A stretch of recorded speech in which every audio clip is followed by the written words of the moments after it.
This is a story about me. My name's Shrek, and I'm an ogre. Now, everybody knows ogres like being alone, but my peaceful life was about to change. All the fairy tale folk in Duloc were under siege. The evil Lord Farquaad wanted to rid his land of all the magical creatures. He was paying a reward to the villagers to turn in fairy tale prisoners. 5 shillings for the possessed toy. Take it away. Father, please! Don't let them do this! Next. Help What me! have you got? Among them was an old woman with a donkey.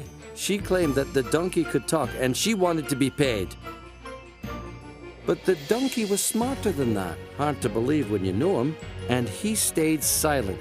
He had just about fooled everybody until he was hit by some magic fairy dust and started to fly. You might have seen a house fly, maybe even a super fly, but I bet you ain't never seen a donkey fly. When the dust wore off, the donkey hit the ground running. After a few steps, he smacked into the smelliest tree trunk he had ever seen. The donkey looked up and found that the tree trunk was actually my leg. Oh, aye. Now, I expected the donkey to run away in terror.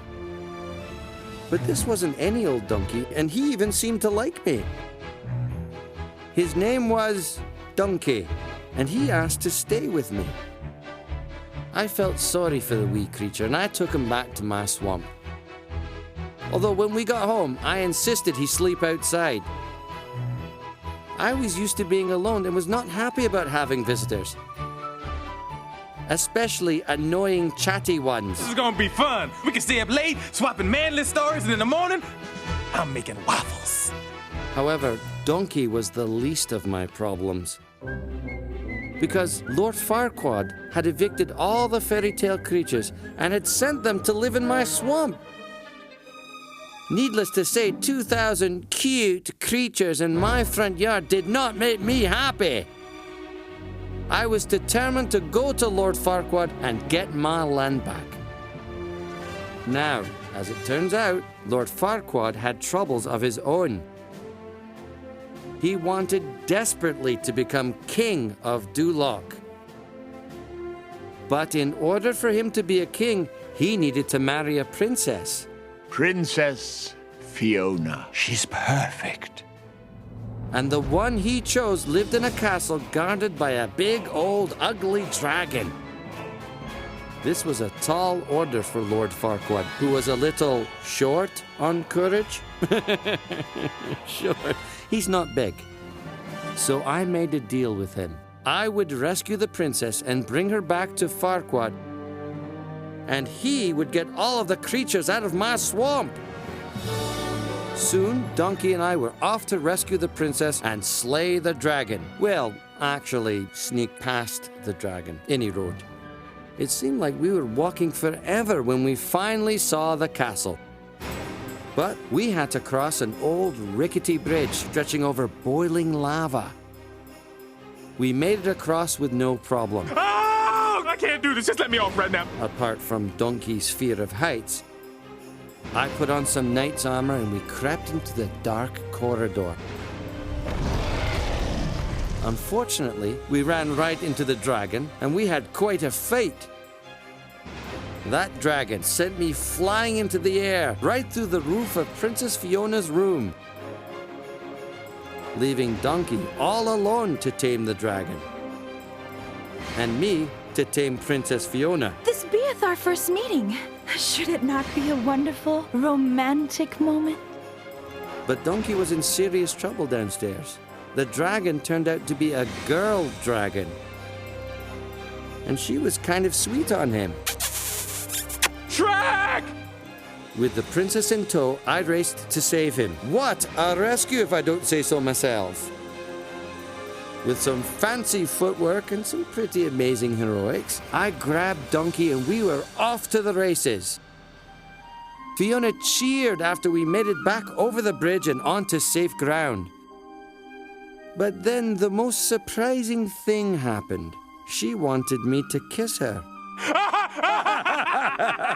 When Donkey and I stopped laughing, I decided to reveal my true identity.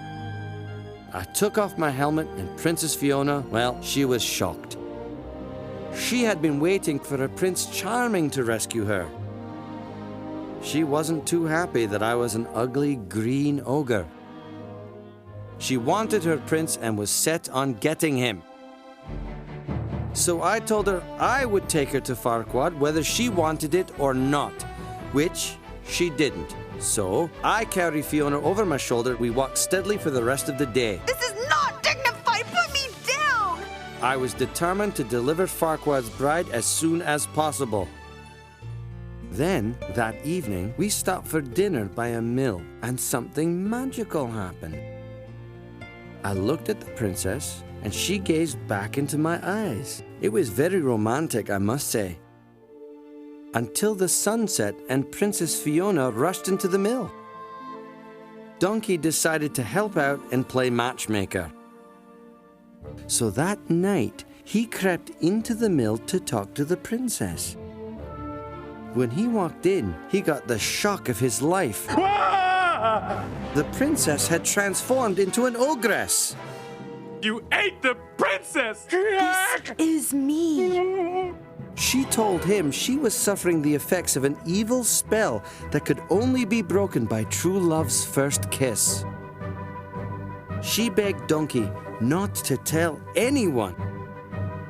Donkey told her not to worry, she'd be a great match for me, and I quote, because we're both ugly. Thank you, Donkey.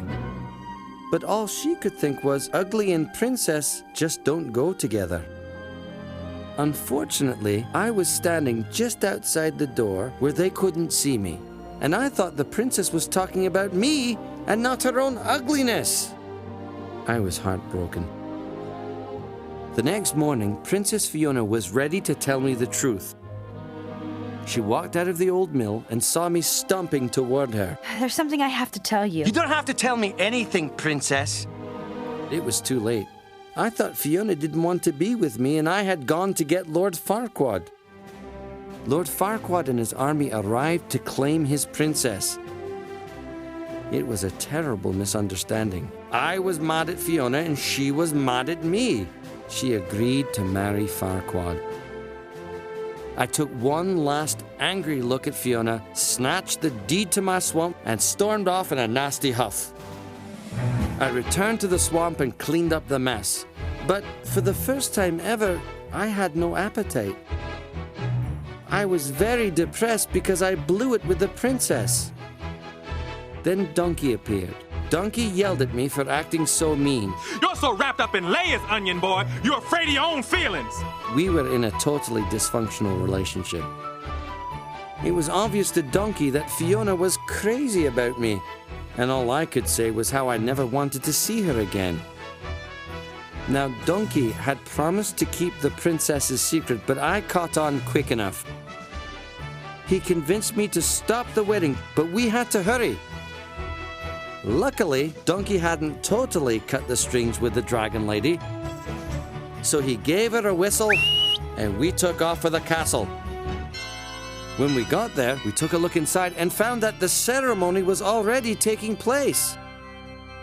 That's when I ran in and stopped the show. I object!